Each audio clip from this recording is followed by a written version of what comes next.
కొండా లక్ష్మణ్ బాపూజీ గారు ఇచ్చిన ఆశ్రయం జలదృశ్యంలో జెండా ఎత్తిన విషయం మీకు తెలుసు. మరి 25 సంవత్సరాల్లో ఒక అరుదైన చరిత్ర కలిగిన పార్టీ బీఆర్ఎస్ పార్టీ.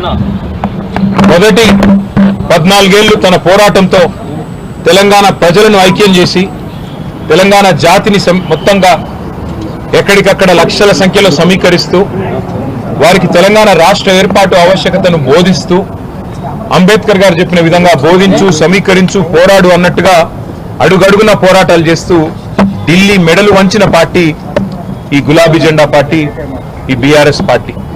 10 ఏళ్ల పాటు ప్రజలు అధికారం ఇస్తే మరి ఒక బాధ్యతగా భావించి రాష్ట్రం సాధించిన పార్టీకే ప్రజలు బాధ్యతనివ్వడాన్ని ఒక గౌరవంగా భావించి రాష్ట్రాన్ని అగ్రభాగాన 10 ఏళ్ల తన పరిపాలనలో నిలబెట్టిన నాయకుడు మహానాయకుడు కేసీఆర్ గారు. అట్లా నడిపిన పార్టీ బీఆర్ఎస్ పార్టీ. అదేవిధంగా గత 2.5 సంవత్సరాలుగా ఈ దుర్మార్గ అరాచక పాలనకు వ్యతిరేకంగా తెలంగాణలోని కోట్లాది మంది అణగారిన వర్గాల తరపున, అణగారిన ప్రజల తరపున ఇవాళ వారి గొంతుకై నిలుస్తున్నది బీఆర్ఎస్ పార్టీ. ఆనాడు 14 ఏళ్లు ఉద్యమ పార్టీగా, 10 ఏళ్లు అధికార పార్టీగా, గత 2.5 ఏళ్లు ప్రతిపక్ష పార్టీగా అన్ని పాత్రలు, ప్రజలిచ్చిన ప్రతి పాత్రను సమర్థవంతంగా పోషిస్తూ ఇవాళ భారతదేశ చరిత్రలోనే అతి కొద్ది పార్టీలు, 25 వసంతాలు పూర్తి చేసుకున్న పార్టీలు వేళ్ల మీద లెక్కబెట్టదగ్గ సంఖ్యలో ఉంటాయి. ఆ కోవన చేరింది బీఆర్ఎస్ పార్టీ కేసీఆర్ గారి నాయకత్వంలో.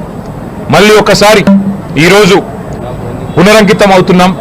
ఖచ్చితంగా తెలంగాణ ప్రజలకు ఒక స్వీయ రాజకీయ అస్తిత్వం ఉండాలి అని ప్రొఫెసర్ జయశంకర్ గారు ఎప్పుడు ఏదైతే చెప్తా ఉండేవారో, ఎట్టి పనికైనా మట్టి పనికైనా మనవాడే ఉండాలని చెప్తా ఉండేవారో, అట్లాగే మళ్ళీ పునరంకితం అవుతాం.